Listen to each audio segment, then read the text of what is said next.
The hotel shuttle dropped Marcy off at the Ambassador Hotel. The elegant hotel was one of the best in the city with impeccable service.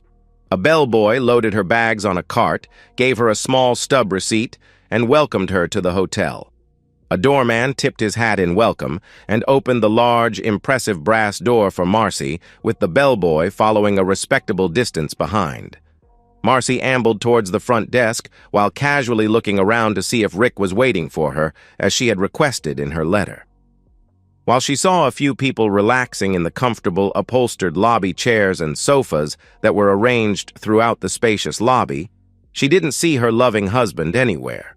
She was a bit apprehensive about how Rick would behave towards her when they finally reconnected, as he was quite angry with her on the phone when he spoke to her while she was in Trey's bed in Colombia several weeks before. While he might have been initially angry, she had released him from his marital bounds during her 6-week trip and was confident that their neighbor Leslie thoroughly rocked his world during the past month and a half.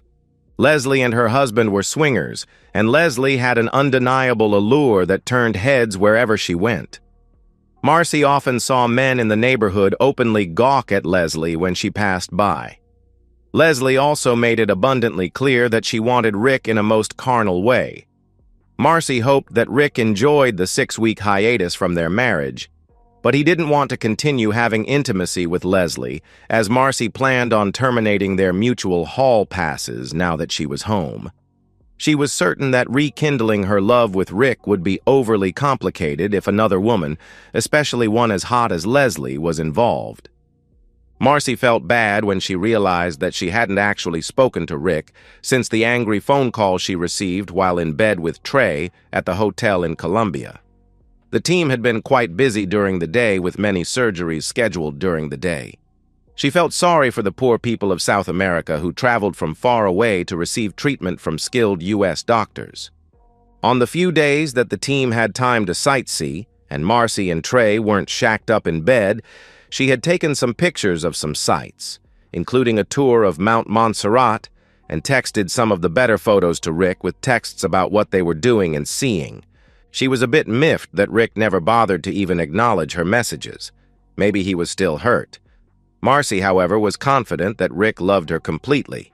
While it may take a while to salve his wounds, Marcy knew that they would eventually find their way together and have an even stronger marriage as they entered the next chapter of their lives as empty nesters. She fully intended for them to stay together for the rest of their lives. Experiencing another man for the past 6 weeks certainly helped Marcy better appreciate her strong and loyal husband. While Trey was indeed a good lover in a technical way, always seeming to test her boundaries, she found that there was simply no love between the two of them. Once their affair was out in the open, she found Trey's arrogance and rudeness to be a turn-off rather than the turn-on she originally experienced. Trey was demanding in bed and seemed to enjoy demeaning her, especially after he knew that Rick had learned of their affair. Trey coerced her into doing things that she never did for Rick, and the more debased, the more of a charge Trey experienced. Trey also enjoyed verbally mocking Rick and her marriage to him, making her answer questions like, "Who do you like more, mine or that tiny one that your husband has?" Under Trey's pressure, she uttered words that she didn't fully believe. At first, such comments revved her motor, but over time they irritated her and simply angered her off. When she asked Trey to stop with the verbal disrespect, he seemed to enjoy making even more comments and taking them to even worse levels of disdain, making it sound like Rick was a wimpy, humiliated husband who would be happy to serve Trey as some sort of sexual servant. Marcy ceased complaining, hoping that Trey would lessen the verbal crap, but to no avail. By the end of the trip, Marcy felt used, demeaned, and debased. Waiting for their flight at the Bogota airport, Marcy told Trey that she was ending their affair as she was going to rededicate herself to Rick and her marriage. Trey just shrugged like he could have cared less and said, "You were a damn good woman, but I was getting tired of our fling, so I think splitting up is definitely for the best. Enjoy your humiliated husband." He even traded seats with Penny so that he wouldn't have to sit next to Marcy on the long flight home. Marcy didn't know how she was so enamored by Trey for such a long time. Now, She saw him as just a narcissistic jerk. She was quite relieved that she wouldn't have to sit next to him on the plane ride home. Instead, she sat next to Penny on the trip back. Both of them were exhausted, so they were subdued, talking little during the long flight. Penny confided that Rick had called her room and that he knew she was cheating on her husband Josh with one of the doctors. Fortunately, Rick promised not to tell Josh about Penny's dalliances. Penny knew that Josh wouldn't tolerate cheating. She was glad that she dodged such a close call, and she was actually able to enjoy the rest of her stay and affair in Bogota. While they were waiting for their checked luggage, a young woman walked up to Penny and asked, "Are you Penny Washington?" Penny answered, "Yes," and seemed somewhat confused until the woman handed her a large manila envelope and said, "You have been served. Have a nice day." Marcy looked at the envelope like it was a venomous snake as the young woman took a step back and snapped a picture of her holding the envelope. Penny was devastated and broke down crying. Marcy and other people who were on the trip tried to console her and reassured her with words like, "It will be okay. Maybe you can talk it over with him and get him to forgive you," and the like.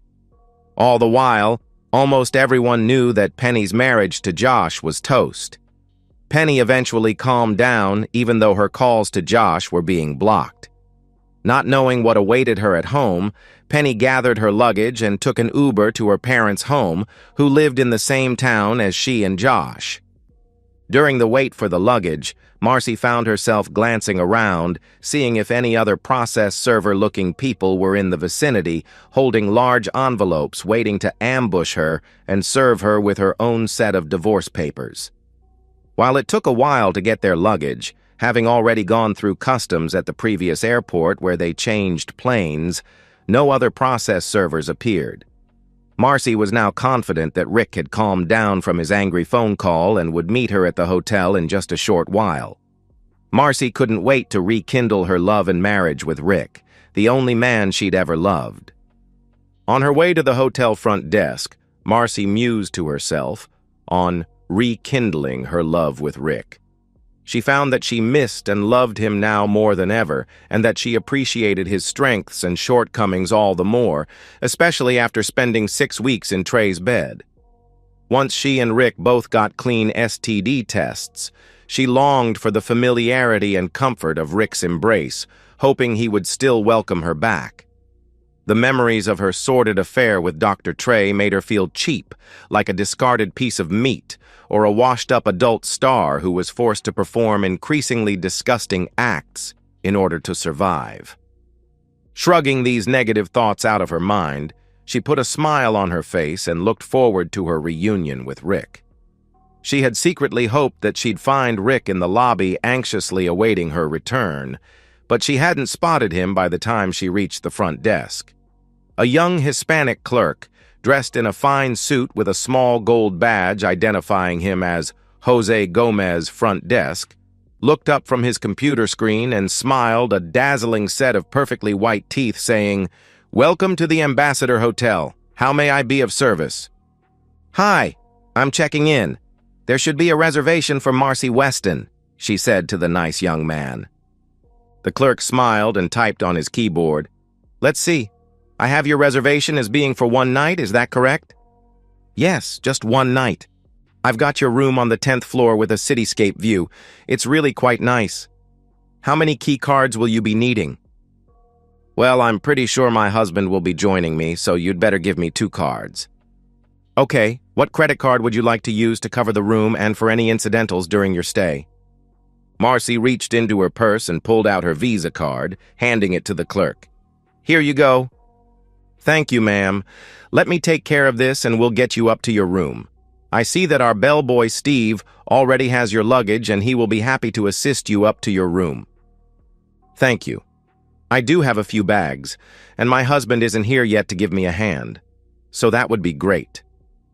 The bellboy stationed a short distance away, waiting with the luggage cart ready to escort her up to her room. Her original plan was for Trey to drop her off, but the hotel shuttle seemed like a much better idea now that she had cut things off with Trey. Also, if Rick had been waiting in the lobby, having Trey drop her off might really spoil what should have been a nice reunion.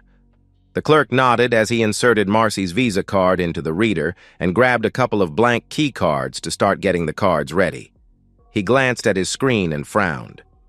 "I'm sorry, Ms. Weston, but that card has been declined. Do you have a different card that you'd like to use?" A pit formed in Marcy's stomach. She hadn't needed or used her credit cards in Bogota, with the Doctors Without Borders group picking up living expenses and Trey buying anything they needed when they were in town. She only brought 2 credit cards with her on the trip, her Visa and her Discover card. In fact, she left the credit cards and her passport in the room safe at the hotel to prevent them from being stolen. She wondered if someone had been able to steal her credit card number while she was away, something she'd have to talk to Rick about. "Sure. Do you take Discover card?" Marcy asked as she handed the clerk her Discover card and received her Visa card back in return. "Yes, ma'am. Let me run this card through and we'll have you up to your room in no time." By this time, another couple had approached the front desk to check in and were waiting behind Marcy. Once again, the clerk continued the check-in procedure and once again informed Marcy that the Discover card had also been declined. When asked if she had another card she'd like to try, Marcy found that she was somewhat embarrassed as the young couple in line appeared impatient, waiting behind someone who apparently couldn't pay for her room. Marcy replied to the clerk, "Those are the only 2 cards I have with me. I'm returning from being out of the country for 6 weeks, so something must have happened. Let me step out of line and call my husband so that I can figure out what happened." The clerk responded, "Very well. I hope everything works out for you. Please let me know if there is anything I can do to help." At which point, Marcy wandered over to a seating arrangement, and the young couple started their check-in process. The bellboy abandoned the cart with Marcy's luggage and grabbed a different cart to assist the young couple with their bags instead. In short order, Marcy had been dismissed by the hotel staff. Marcy retrieved her cell phone from her purse. She realized that she had turned it off during the flight and, during the commotion regarding Penny at the airport, had forgotten to turn the phone back on. She turned the phone on and entered her passcode once prompted, figuring she had likely missed many messages from Rick and others during her flight. She noticed that the phone had no new messages, so she clicked on the phone app and then pressed the icon next to the picture of Rick on her favorites screen. She noted that Trey also had a place on her favorites screen. She vowed to delete Trey's entry right after she talked to Rick. Instead of a ringtone, when she put the phone to her ear, Marcy heard an automatic voice message indicating that Rick's phone had been disconnected and was no longer in service. "What the hell?" Marcy thought as she pulled the phone away from her ear and stared at the screen. Just then, a man she had noticed sitting in one of the lobby chairs when she first entered the hotel approached her. "Excuse me, ma'am, but are you Marcy Weston?" Somewhat startled, she looked up at the man dressed in a nice suit with fear in her eyes. "Yes, I'm Marcy. Can I help you?" "No, ma'am, but I have something that your husband Rick wanted you to have," handing Marcy a large manila envelope. As soon as Marcy took the envelope, the man nodded and said, "Have a nice day," as he turned and headed towards the hotel exit.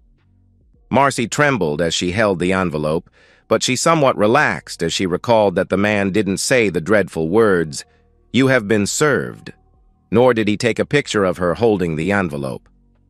Perhaps Rick had a fun surprise for her instead. Maybe he wanted to meet with her somewhere else. Suddenly, Marcy optimistically wanted to know the contents of the envelope and quickly walked down to the nearest upholstered chair in the lobby to see what was inside. Opening the envelope with anticipation, Marcy could tell that there was a typed letter in the large envelope along with a smaller, stiffer envelope. Taking a deep breath, she pulled out the letter and started reading. "Marcy, I'm no coward, but as a man, and as your husband, your flagrant disregard for our marriage and the vows we took broke my heart. You apparently justified your actions by concluding that I had a whirlwind affair with Deidre while we were in Iraq serving our country. I did not. I regret to admit that on one occasion, we behaved in a manner that would not pass the spouse test. This happened when we returned to base right after our convoy had been ambushed by insurgents. Deidre and I were lucky to avoid injury or death that day, unlike many of our comrades. Returning to base, we were hyped up on fear and adrenaline, happy to still be alive. After debriefing, I escorted Deidre back to her quarters, and as I was about to leave, she grabbed me in a strong hug, sobbing effusively, the emotions of the day overwhelming her. I consoled her, and she pulled my head down to her, kissing me passionately. Suddenly, we were making out like lust-filled teenagers, knowing full well that our emotions were getting the better of us. I regret that I didn't have more strength to resist her advances. However, we did not have penetrative intimacy. This unfortunate dalliance occurred in the heat of the moment, right after a very traumatic experience, unlike your carefully planned affairs.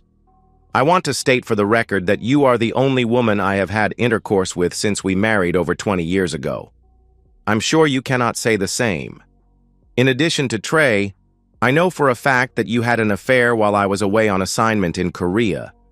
Someone informed me that you were meeting a man at the Red Roof Inn across from the hospital. I know that you parked there due to construction, however. You routinely arrived hours before the start of your shift. I looked into your tryst by hiring a private investigator. The private investigator failed to identify your paramour, but you and I both know that you cheated on me. You only know how many other times you broke our vows. For some dumb reason, I decided to give you a pass on the Red Roof affair. I was away and you obviously had needs that you wanted someone else to fill.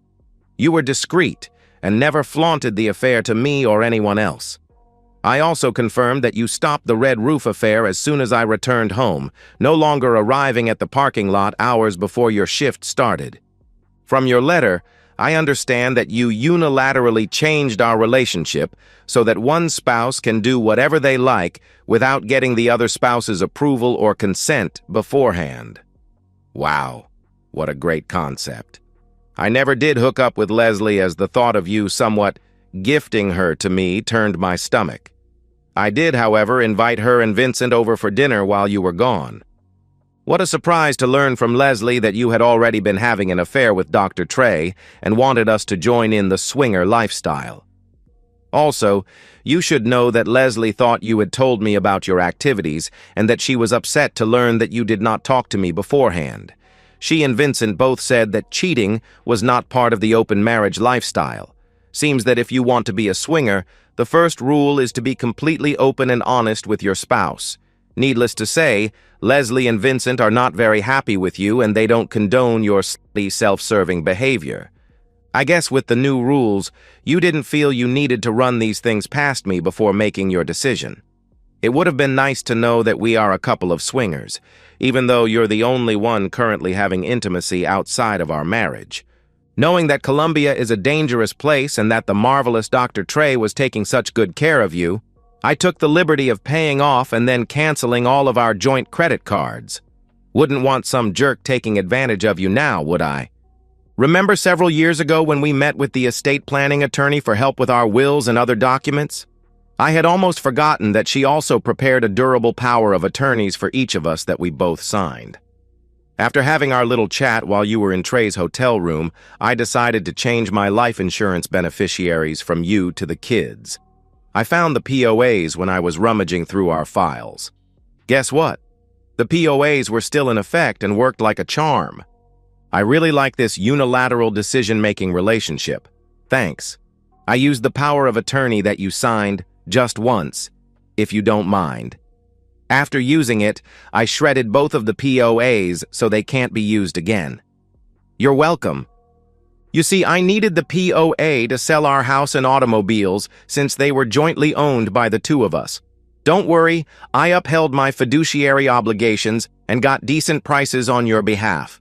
Remember that young couple, Rod and Emily Wellman, that loved our house and were interested in it because they were running out of room for their growing family? Guess what? They own and live in our old home now. They couldn't be happier. I told them that you were out of the country on an extended assignment, so you couldn't make it to the closing and therefore couldn't express your fond wishes that they enjoy the house as much as we did. Stop by. I'm sure they'd love to thank you. The car sales were even easier. I just went to some used car lots and compared prices. They paid cash and told me that my car would be a quick sale. I was happy for them. I got a new cell phone and a new cell phone plan from a different carrier and canceled my phone from our family plan. I can't recall my new phone number. Maybe I'll send it to you sometime. You'll be happy to know that I decided not to divorce your cheating back. I don't care about divorce as I never plan to get remarried. I did use some of the money from the house car sales to hire a private investigator in Colombia to get some incriminating audio and photos of you and the good doctor. Maybe they should call the program Doctors Without Morals. Speaking of your cheating back, I never knew you were into such depravity. I sure hope you rinsed your mouth with plenty of mouthwash. I didn't think that I should be the only one to know of your shenanigans, so I shared a copy of the private investigator report and the photos with the HR department at your hospital. On Friday, while you and Dr. Trey were in the air flying home, I spoke to a really nice lady, Ms. Washington, who is the HR manager at the hospital. She couldn't believe my story and seemed quite upset. I told her that I planned to sue the hospital for failing to enforce the moralities clause in the employment agreements and thereby ruining my marriage. I told Ms. Washington that I would have a courier deliver her copies of the enclosed photos and the private investigator report bright and early Monday morning. I also told her that I would enclose a short, signed contract in her package whereby I would agree to hold the hospital harmless for your extracurricular activities if they agreed to terminate the employment of you and the good doctor for cause, and further agreed to not provide either of you with good references for future employment elsewhere. She sounded very interested in having the hospital avoid liability, as it would hurt their reputation as well as their bank account. I think your first day back on Monday should be really interesting. Just like you didn't tell me that we now have an open relationship before you went off for your 6-week tryst with Doc Smarty Pants, I failed to tell you that I always wanted to roam the open roads of this great country before I get too old to do so. I plan on having an extended driving vacation. It will take at least a year, likely much longer, to see everything on my bucket list. I'm renting a nice RV from a buddy of mine from the service, so don't try to find me from state registrations, as the vehicle isn't even in my name. Speaking of RV life, boy did I have to downsize to make this work. I just kept the bare minimum and packed the RV. I got rid of everything else. I might have called you to see if there was anything you wanted to keep, but I didn't want to disturb you. The one time I called you in Colombia, you two lovebirds seemed quite annoyed at me. So I didn't want to call again and spoil the mood. I sold all of the furniture and my tools, donated some of my clothes and all of your clothes, and had a little bon voyage bonfire to burn any remaining remembrances. These remembrances include our wedding photos, your wedding dress, and photos of the two of us. I did keep the photos of the kids growing up. Who knew burning photos made so much smoke? Ralph from next door came over to make sure everything was okay when he saw the smoke coming from the backyard. I told him I was having a little bonfire, just once if you don't mind. He didn't mind at all. Thankfully, now that we've got an open relationship, I won't have to pass up female companionship while on my travels. Good thing the military taught me to stay in shape. From Leslie's comments, I think I'll still be able to attract the ladies. I told the kids about your affairs and that I was going on an extended vacation. They were sad but understood my position. They asked for updates and photos from my travels, and I told them I'd keep them posted so long as they don't share my new phone number with you. They agreed. Don't worry, though. I told them I'd call you just as frequently and at least as many times as you called me while you were in Colombia with Dr. Trey. Think I forgot to tell them that that number was 0. I'm taking my extended vacation starting the day you get back. Don't worry, I plan on taking my extended solo vacation just once if you don't mind. I'm sure traveling will be expensive, so I pocketed the money from the sales of the house and cars, as well as the money I got after emptying our bank accounts. I left your retirement account in place for you, but cashed out of my retirement account and paid the early withdrawal penalty. This open relationship stuff sure is eye-opening. I'll understand if you get tired of it and want to permanently separate, maybe to marry the good doctor. Trey, you are free to divorce me on grounds of abandonment since I'm sure I'll be gone for at least a year. I won't contest the divorce, nor will I change the grounds to infidelity. I've already got everything I need out of our marriage. 2 wonderful kids, some decent memories, and a pile of cash. Of course, I also have digital copies of the photos taken by the private investigators in Colombia. I've already shared them with our family, friends, and co-workers, so they don't think I ran off for no good reason. I sent a few choice photos to each email in both of our email contact lists, and I let everyone know that I would be on an extended solo vacation traversing the country. I thoughtfully CC'd you on the email, so you can see what I shared the next time you log into your email account. Finally, for some dumb reason, I was feeling a bit generous when I put this letter together and got you a $500 Visa gift card that is also in the smaller envelope. I hope you appreciate the gesture. This letter is likely the last correspondence you'll receive from me, so I'm giving it to you just once if you don't mind. And so, we've reached the end of today's story. Was it what you expected, or did it take a twist you didn't see coming? I'm curious to hear your thoughts. Share them in the comments below, and let's get a conversation going. If this story kept you hooked, make sure to hit that like button. And if you're new here or just haven't subscribed yet, now's the perfect time to join our community. I bring you fresh, captivating stories every day, so click that subscribe button and turn on notifications so you never miss out. Thanks for watching, and I'll see you in the next one.